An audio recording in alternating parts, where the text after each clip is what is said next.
Atualmente, cerca de 95% das transmissões globais de dados são feitas através de grandes cabos submarinos. Conexões telefônicas, sinais de internet e transações financeiras, todas dependem destes cabos submersos. Em março de 2025, a China fez um anúncio oficial revelando ao mundo que eles desenvolveram uma tecnologia capaz de cortar esses cabos subaquáticos. No vídeo de hoje você vai entender melhor por que essa tecnologia vem colocando o mundo em alerta, principalmente os Estados Unidos, além de conferir o que faz desses cabos tão importantes. Os cabos submarinos são infraestruturas extremamente importantes. Várias empresas e países estão dependentes deles para o tráfego de dados internacional. É graças a eles que podemos nos comunicar entre países e continentes em alta velocidade. Empresas como Google, Microsoft e Amazon possuem seus próprios cabos, de modo a garantir uma conexão estável entre seus servidores. A primeira vez que um desses cabos foi instalado ocorreu em 1850, no fundo do oceano e fazendo uma ligação entre Inglaterra e França, com foco em transmissões telegráficas. No século XX, foi a vez dos cabos telefônicos começarem a ser instalados para chamadas internacionais, enquanto que na década de 90, com a criação da fibra óptica, os cabos submarinos passaram a ser a principal infraestrutura da internet global. Atualmente existem mais de 500 cabos subaquáticos ativos, cobrindo mais de 1,4 milhão de quilômetros no mundo. Já no caso dos satélites, apesar de serem uma alternativa para os cabos submarinos, eles ainda não são tão eficazes quanto. Mesmo satélites de baixa órbita, como os da Starlink, ainda não atingem a mesma velocidade e estabilidade dos cabos, podendo sofrer interferências de tempestades solares e más condições climáticas. Seu uso é especialmente melhor em locais isolados, de difícil acesso, como regiões rurais e montanhosas. É também bastante utilizado para comunicação militares de emergência em locais em que os cabos podem sofrer ataques. O anúncio feito pela China coloca o mundo em alerta, levantando preocupações imediatas entre governos e especialistas em segurança cibernética, tendo em vista que eles desenvolveram um dispositivo capaz de cortar cabos de comunicação em até 4.000 metros de profundidade. A tecnologia foi um trabalho em conjunto com a China Ship Scientific Research Center e o State Key Laboratory of Deep Sea Manned Vehicles, unindo inovação e sofisticação. Como a pressão a 4.000 metros é um grande problema, eles desenvolveram uma liga de titânio, além de lâminas revestidas com diamantes de 150 milímetros, forte o suficiente para partir o aço, ao mesmo tempo em que não perturba a vida marinha.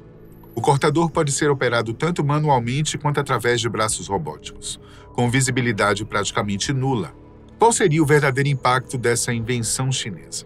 O que aconteceria se eles realmente cortassem os cabos submarinos? Tudo vai depender de quantos e quais cabos eles cortem. Se um único cabo for cortado, os efeitos são apenas regionais, ocasionando em queda de internet e telefonia, além de interrupções em serviços digitais. Para um impacto global, seria necessário cortar vários cabos simultaneamente, algo que traria prejuízos bilionários a empresas como Google, Amazon e Microsoft. O grande problema que está causando um atrito entre China e Estados Unidos são os cabos que passam por Guam. Guam é um território dos Estados Unidos no Pacífico Ocidental, que abriga bases militares norte-americanas, como a base aérea de Andersen e a base naval de Guam. Essas bases são pontos de apoio para operações no Indo-Pacífico, dependendo fortemente de cabos submarinos para comunicações rápidas e seguras. Se esses cabos fossem cortados, a base ficaria temporariamente offline, prejudicando respostas rápidas a crises, bem como a vigilância sobre movimentações da China. O receio dos Estados Unidos quanto a isso não é algo infundável, pois nos últimos meses vários cabos submarinos do Mar Báltico foram cortados. Inicialmente especulou-se que podia ser uma sabotagem da China ou da Rússia, mas as investigações logo mostraram o verdadeiro culpado: a negligência.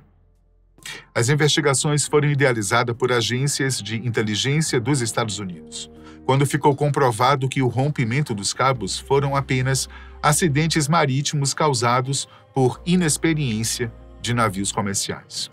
Os navios estavam ancorados justamente na região em que esses cabos estavam instalados e acabaram sendo partidos com o arrastar das âncoras. Um simples acidente já colocou várias nações em alerta. O que aconteceria se algo assim fosse premeditado? Apesar de anunciar oficialmente o desenvolvimento de tal tecnologia, a China se defende. O governo chinês alega que essa tecnologia, na verdade, será utilizada para exploração marinha e não para fins militares. Ferramentas subaquáticas avançadas podem ser utilizadas para estudar o fundo do mar, de modo que possamos conhecer melhor a biodiversidade e geologia de regiões abissais. Além disso, a China tem demonstrado um interesse crescente em mineração no fundo do mar, para identificar depósitos de metais raros que poderiam ser utilizados pelo país. O uso desta tecnologia para uso civil é algo plausível, já que diversos outros países também desenvolvem tecnologias subaquáticas para a mesma finalidade. O grande problema é que, mesmo com a alegação do governo de que a tecnologia será utilizada apenas para uso civil, ainda assim, ela demonstra um incrível potencial para uso militar. O corte de cabos submarinos pode ser um método eficaz e discreto em uma guerra híbrida. É um processo muito complicado definir o motivo do rompimento desses cabos, que acontece a milhares de metros abaixo do nível do mar, sendo mais difícil ainda apontar um culpado direto. Para piorar, o histórico da China também não favorece muito. O país frequentemente apresenta tecnologias avançadas para uso civil que acabam sendo incorporadas e utilizadas de algum meio para fins militares. Até o momento, o mundo continua aguardando qual será o próximo passo da China com essa sua nova tecnologia. Há uma expectativa para saber se eles realmente irão utilizar seu invento para cortar os cabos ou para fazer aquilo que eles alegam, explorar o fundo dos mares atrás de recursos. No entanto, vale observarmos que, de um jeito ou de outro, a China foi capaz de inventar uma tecnologia realmente poderosa e que pode contribuir bastante para a sua economia. Até a próxima.